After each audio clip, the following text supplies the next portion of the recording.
بسم اللہ الرحمن الرحیم۔ السلام علیکم محترم ناظرین گرامی، حضرت علی رضی اللہ تعالی عنہ کا بیان ہے کہ حضرت دانیال یتیم تھے، ان کے ماں باپ زندہ نہ تھے۔ بنی اسرائیل کی ایک خاتون نے ان کو گود لے کر ان کی پرورش کی۔ اس زمانے میں بنی اسرائیل میں ایک بادشاہ تھا جس کے 2 قاضی تھے۔ وہ خاتون بہت ہی حسین و جمیل اور باروب تھی۔ وہ بادشاہ کی خدمت میں گائے بگائے آیا کرتی تھی۔ اس خاتون کو وقتاً فوقتاً بادشاہ کی خدمت میں آمد و رفت کو دونوں قاضی بڑے غور سے دیکھا کرتے تھے۔ اس کی محبت ان دونوں کے دلوں میں جاگزیں ہو گئی اور وہ اسے اندر ہی اندر دل و جان سے چاہنے لگے۔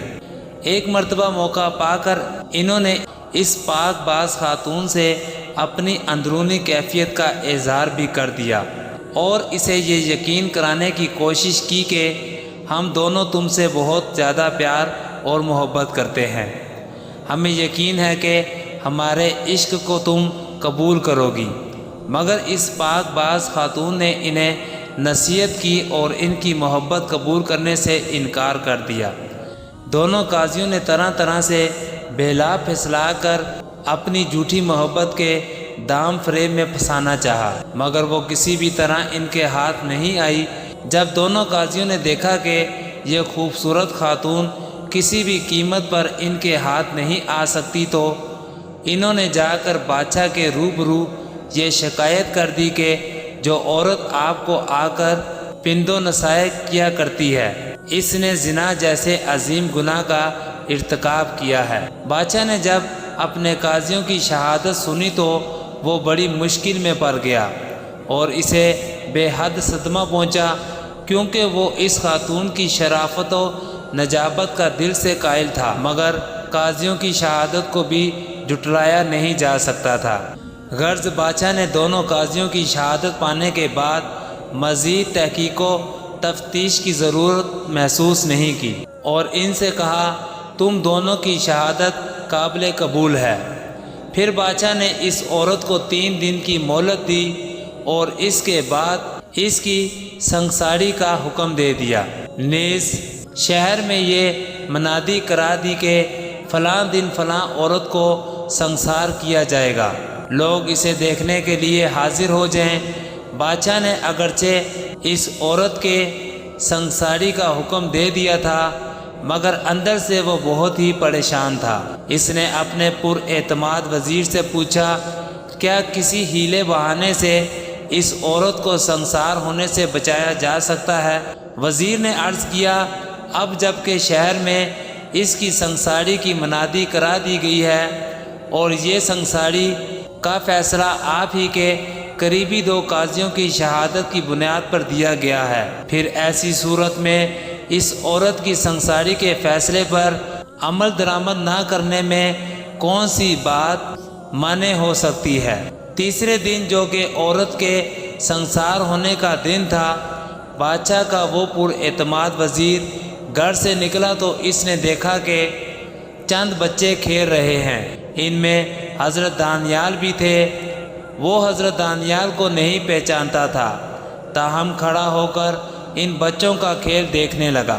حضرت دانیال نے بچوں کو اکٹھا کر کر کہا اے بچوں، آؤ میں تمہارا بادشاہ بنتا ہوں، اور اے فلاں لڑکے، تو زود و برا کی پیکر فلانی عورت بن جا۔ اور 2 لڑکوں کو قاضیوں کا کردار دیا اور کہا تم دونوں میری عدالت میں اس عورت کے خلاف گواہی دو۔ پھر خود ہی مٹی کا ڈھیر جمع کر کے اس پر بیٹھ کے اور ہاتھ میں لکڑی کی ایک تلوار رکھ لی۔ اب صورت ایک عدالت کی تھی، دونوں قاضی لڑکے اور وہ لڑکا جو عورت کے روپ میں تھا سامنے کھڑے تھے۔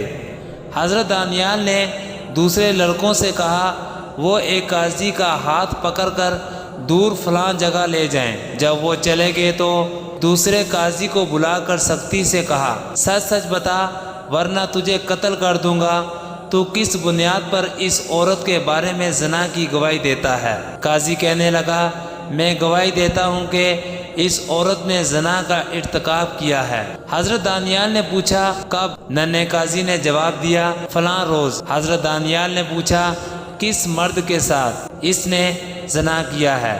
ننھے قاضی نے جواب دیا فلاں بن فلاں کے ساتھ۔ حضرت دانیال نے پوچھا کس جگہ؟ ننھے قاضی نے جواب دیا فلاں جگہ۔ حضرت دانیال نے لڑکوں سے کہا اس قاضی کو لے جاؤ اور دوسرے قاضی کو میرے پاس بلا لاؤ۔ لڑکوں نے حکم کی تعمیل کی۔ حضرت دانیال نے اس دوسرے قاضی سے بھی وہی سوالات کیے جو پہلے قاضی سے کر چکے تھے، مگر اس دوسرے قاضی کے جوابات پہلے قاضی سے مختلف تھے۔ حضرت دانیال زور سے اللہ اکبر پکار اٹھے۔ بادشاہ کا پر اعتماد وزیر جو کہ یہ سارا منظر دیکھ رہا تھا، وقت ضائع کیے بغیر بادشاہ کی خدمت میں پہنچا اور اس کو بچوں کا یہ کھیل تماشا کہہ سنایا۔ بادشاہ کو ہوش آیا اور اس نے حضرت دانیال کی طرح دونوں قاضیوں کو بلاوا بھیجا اور انہیں الگ الگ کر کے ان سے بیانات لیے۔ معلوم ہوا کہ دونوں کے بیانات مختلف ہیں۔ چنانچہ بادشاہ نے لوگوں میں یہ منادی کرا دی کہ قاضیوں کے قتل کا مشاہدہ کرنے کے لیے لوگ فلاں میدان میں اکٹھے ہو جائیں۔ پھر مجمع عام کے سامنے بادشاہ نے دونوں قاضیوں کو کیفے کردار تک پہنچا دیا اور پاکیزہ خاتون کو باعزت اس کے گھر بھیج دیا۔ محترم ناظرین، اگر آپ کو ہماری ویڈیو اچھی لگی ہے تو ہمیشہ کی طرح آپ سے گزارش کرتے ہیں ہمارے چینل کو لائک، شیئر اور سبسکرائب کریں اور ساتھ لگے گھنٹی کے بٹن کو دبائیں تاکہ ہماری ہر آنے والی ویڈیو آپ تک بآسانی پہنچ سکے۔ اگلی بار ایک نئی ویڈیو کے ساتھ آپ کی خدمت میں حاضر ہوں گے۔ اجازت دیجیے، اللہ حافظ۔